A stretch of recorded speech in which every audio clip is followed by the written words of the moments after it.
been wanting to make some videos for a while now, addressing different preconceptions about Japan, whether they're right or wrong. I just want to add some nuances. From my point of view, as someone who's been living here for a while, I feel pretty immersed in the culture.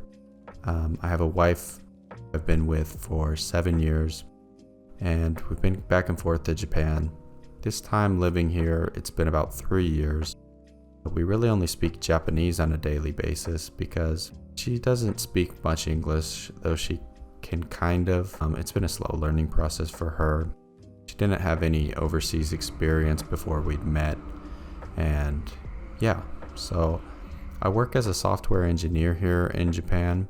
My company almost exclusively uses Japanese. There's very small tidbits of English, but other than that, it's, I think, representative of a modern startup in Japan, I would say, although it's not a startup anymore.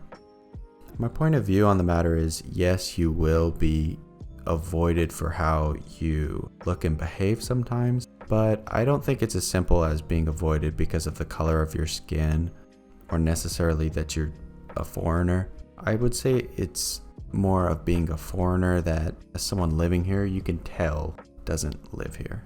You can tell they don't really know the etiquette of Japan yet, or are just refusing it, I guess, but I don't think about it that much.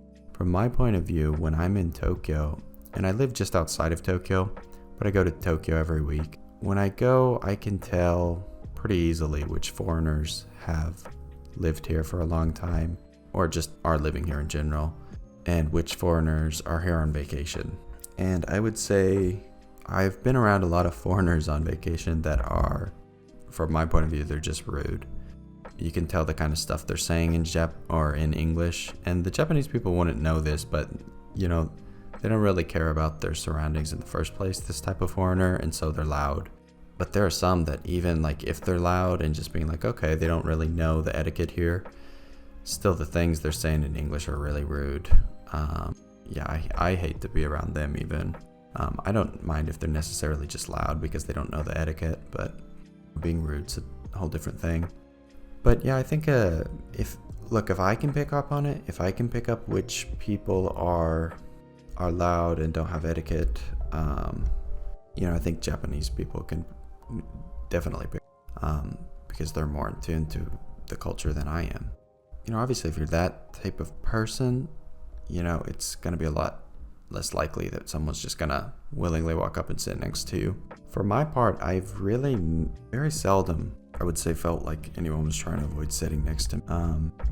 And even those times, I think it was probably when I came here more recently, right? So nowadays, look, I'm on the commute with a packed train. I mean, salarymen everywhere in suits, no one's going to avoid sitting next to me at that time. I mean, that would be ridiculous because everyone wants to sit down on a long commute, right? So I've never felt, and really, even at that time, if you were kind of a loud foreign tourist, I don't think they would avoid sitting next to you at all. Sometimes you have to realize, if there's one open seat and there's a few people around just standing, you have to realize that sometimes you just don't want to sit because your station's a few stations away. I personally do that. There will be an open seat or a couple, and people might think I'm weird for not sitting down, but seriously, I just want to stand because I'm going to be sitting at a desk all day, So I think in those situations, you got to not think too deep about it either, right? Because the whole foreign factor aside, there's just sometimes when people will just be standing, even though there's a seat. And I don't know how that is in other countries because I came from a rural part of the US, so we didn't have trains.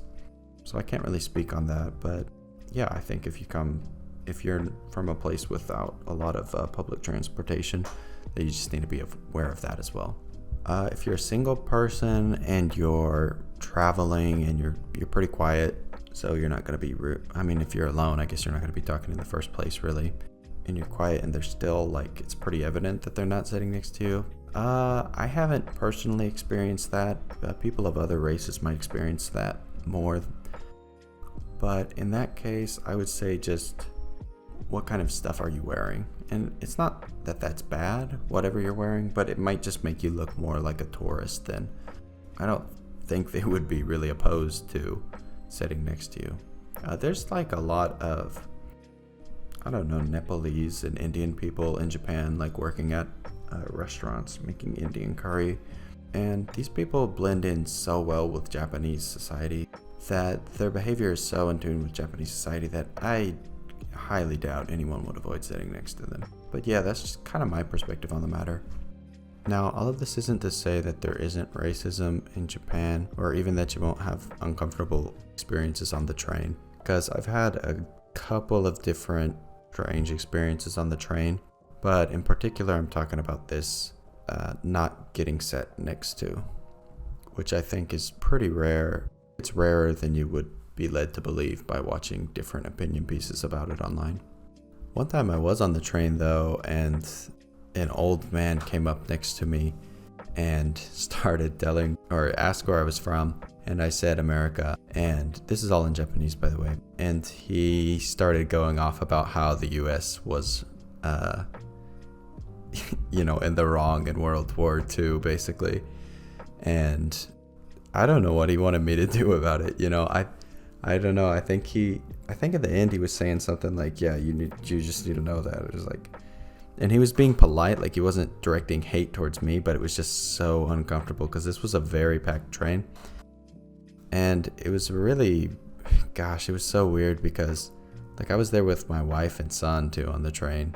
And it's like, oh my, I don't know what was wrong with that guy's head, but he started basically spouting off, nonsense about, like, I'm not saying, I know there was escalation caused by the US, but he was just like stating actual wrong facts, so that was a really uncomfortable situation.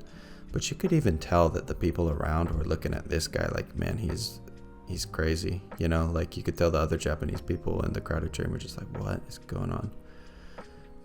And I just answered everything politely, of course.